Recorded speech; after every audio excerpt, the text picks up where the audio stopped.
Okay, we're out of executive session. We're going to move to the resolution for the 55 Chamberlain property. We'll let Administrator Knapp explain that. Thank you. We have put a purchase offer in and has been accepted on a building at 55 Chamberlain Street. This was the former EAP building, the Employee Assistance Program. They ran out of that building. They're now virtual, so they've been looking to sell their building for about a year. We put, like I said, a purchase offer in that was accepted for $270,000. This will be for our community services building. We are asking for that purchase to be approved. We're also asking for a capital account to be set up with a budget transfer of $300,000 from ARPA funds.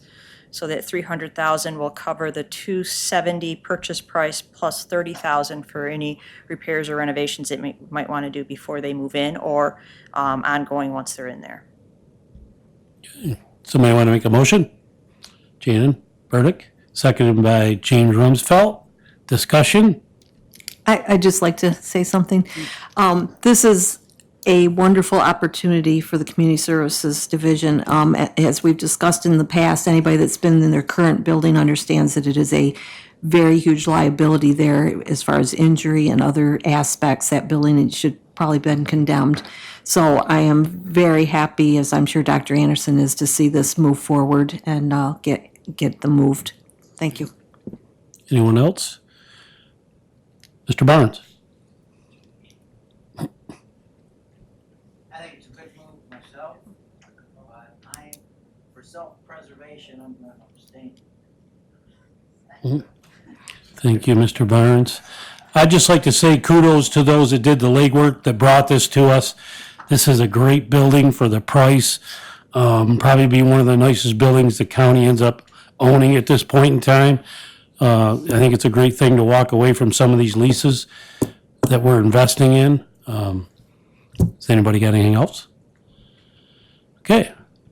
We can do this as a voice. I think it would be a roll call. Okay, let's do a roll call. I think we might need a motion and second first. We just did that. Oh, I'm sorry, you did. Yes,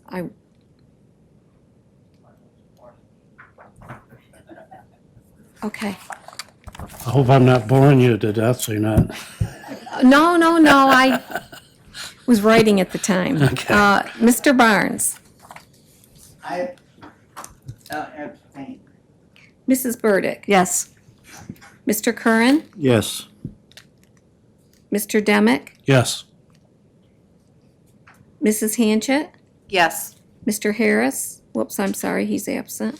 Mr. Havey, Yes. Mr. Healy, Yes. Mr. Ricky, Yes.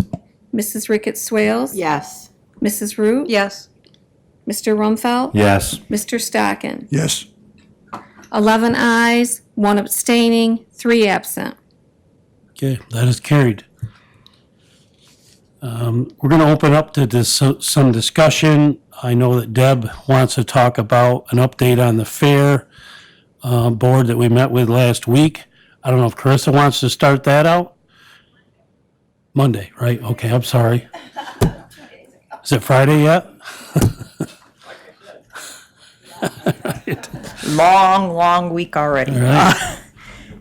So we did have a good meeting with the Fair Board, or most of the Fair Board, on Monday. I was there, our treasurer was there, Brenda, Fred was there as well, is Deb, and we had a couple of our other departments that have a lot to do with the fair, including our Department of Health, as well as DPW and the sheriff. MTS was there as well, as MTS provides a lot of services during Fair Week up there. So we talked about the grant that the county has applied for on behalf of the fair. That grant, we have been awarded it, and we just need to figure out the timeline of when the money will come in, the timeline of what the county needs to do to put the money out there, any matches.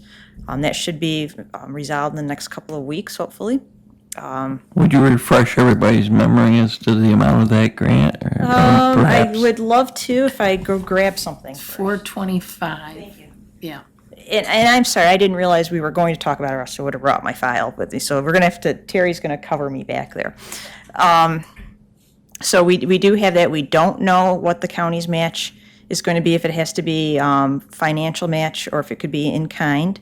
The county does already provide a number of services to the fair. We have our annual contract with $8,000 in it. We have, the sheriff provides security services. He estimated last year that was about $50,000 in staffing cost. Our DPW for at least 20 years have done a number of services, manpower-wise, at the fair. We obviously run a lot of booths, too. So I don't know if any of that could be counted towards the match on this grant. We also don't know if the grant needs to be, county needs to spend the funds up front and then claim it. I think that's probably going to be the case. So we're kind of waiting to figure out those details. And once we do, once we know what the match is, we can figure out if that match is going to come from ARPA or not. And we have a meeting on Tuesday with Delta that might be giving us some answers to those questions. So it should be moving right along this next week. Question here. I don't know if everybody heard or the public listening public could hear, but that was $425,000, that grant, and that was through Congressman Langworthy's office, was it? It's correct.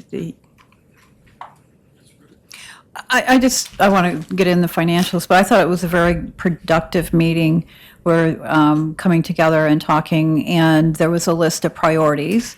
And I thought that was a very interesting discussion about, they gave us a list of priorities. We also had to put timelines on what was feasible to get done before the fair, what they were putting off. It was a bigger project. So I thought it was really productive, and they really focused on what can we do, what needs to be done before this year's fair, and how much money. And so I thought it was a very good meeting, and gave us a blueprint of moving forward.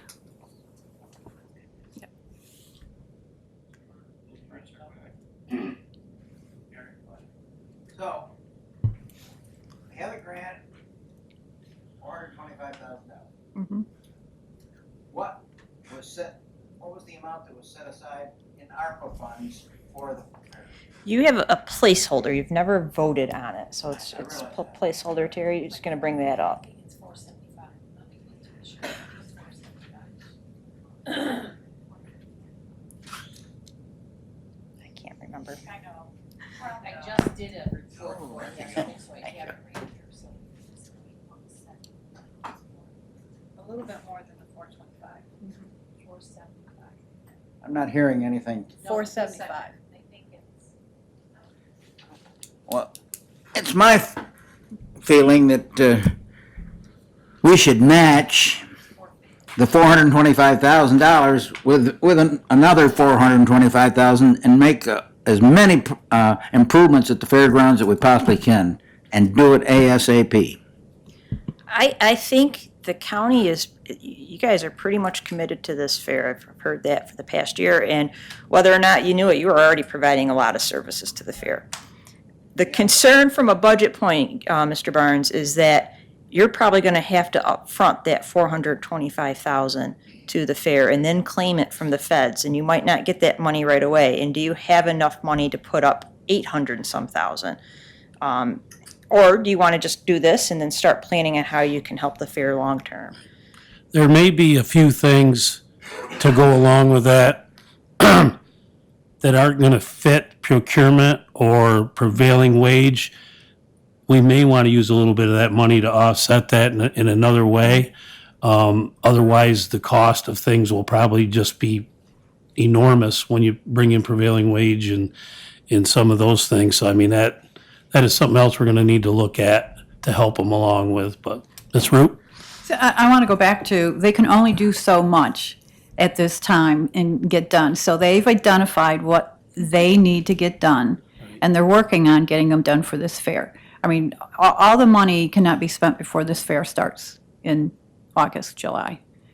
So they've put together a plan and a long-term plan. I mean, they want new buildings, they need roofs painted. These things don't all need to be done before this summer. So they've put together that plan, how they're going to use that money going forward down the road. My question is, did they put together an economic viability plan?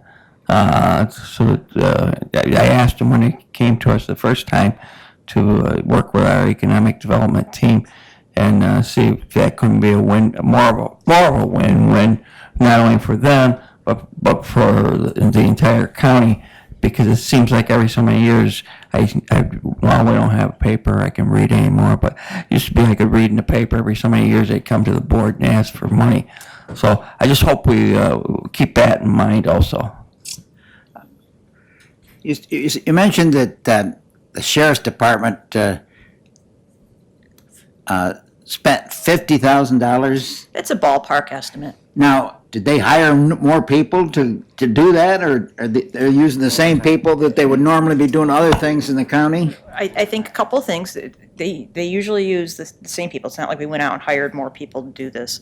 However, they have to pay overtime for it, and they're short-staffed out there already, so they don't have, I think, all their positions filled, so it was probably more overtime this year than not. But nobody had ever asked the sheriff for a cost breakdown on that prior, so I can't, it'd be a little tough. I don't know if we could go back prior years to see. And the other thing is this $8,500. I think that's a ridiculously small amount to be giving to the fairgrounds on an annual basis. I'd like to have that looked at in the future in budgeting. I think that that's your monetary amount. That's the check you write, and it can only go towards improvements towards the fairgrounds. And then you're providing the security services. DPW, I believe, does all the trash pickup, I think. And they've done things like they've done the demolitions of, was it not the grandstand, the stage. They've done, I think they put in one of the roads. I'd heard years ago they put in a water line. They've done a lot of manpower, and they've loaned a lot of equipment over the years. So I don't They're think, probably going to do a lot of these projects yeah, that are laid out, including the paving, not paying for the blacktop, but I mean, they'll use their forces. That's going to be huge. right. You know, there's going to be a lot to that project. So And that'll I be just in the don't want you fall. to discount any of that, because the contract, the annual contract you do, the check that you write, can only be used for one specific purpose, where as you can do these other things, kind of like a shared service, and help them out in other ways. And although we like, as much as we like the fair, it still is a private entity. Correct. Right. I think we'd be better served if they came in the future with specific projects for us to look at, if that's the case. They are stepping up in actually building a stage, they told us Monday. I had heard that. It's actually engineered. I guess they're building it themselves. I can't remember what the size was, but it's going to be something. But we've also thrown out, Terry shared with most of us the rendition from Angelica's Main Street thing. They included the fairgrounds in that study, and there was a lot of interesting things in that to look at, including a drive-in movie theater in the infield of the track. I mean, that's a cheap, right, a good money raiser that I just don't see why people wouldn't do and wouldn't have to invest a lot into it. So, It was a good conversation Monday, and it was just nice to, number one, have all our departments that work with the fair in one room. I think even those departments had some ideas of how they could help each other out to help the fair, too. right. So I think those conversations are going to continue. Right.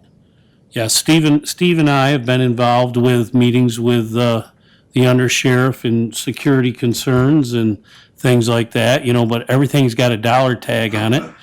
So, you know, we've asked our DPW building people to possibly go research signage needs for recognizing where the bathrooms are, exits are, whatever, first aid.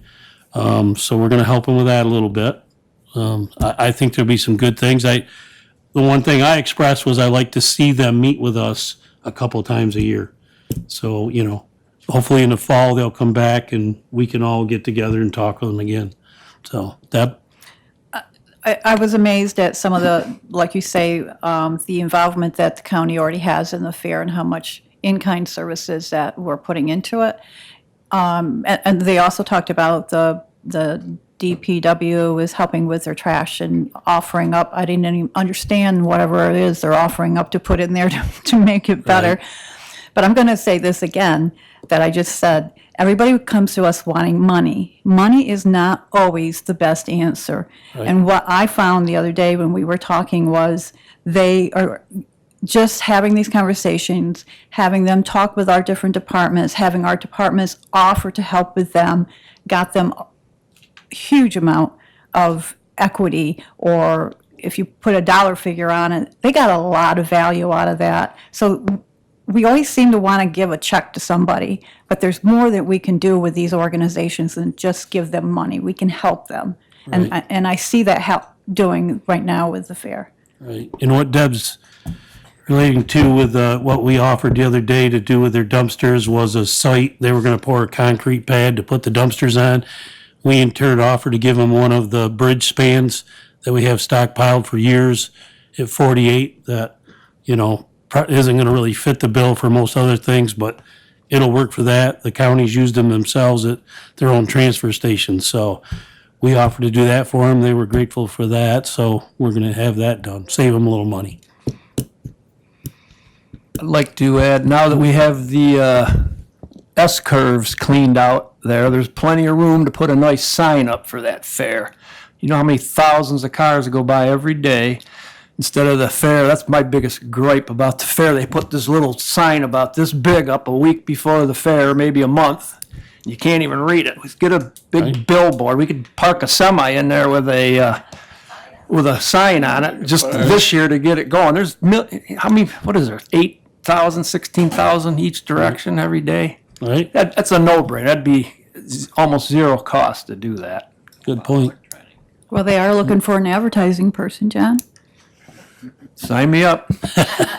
Yeah, and another thing we talked about was they apply for money, and they've applied through egg and whatever, and they've been having a hard time, I guess, getting some of this money. So we talked about different funding sources they could go to. They could go to the Ralph Wilson. We told them they could go to the Allegheny Area Foundation.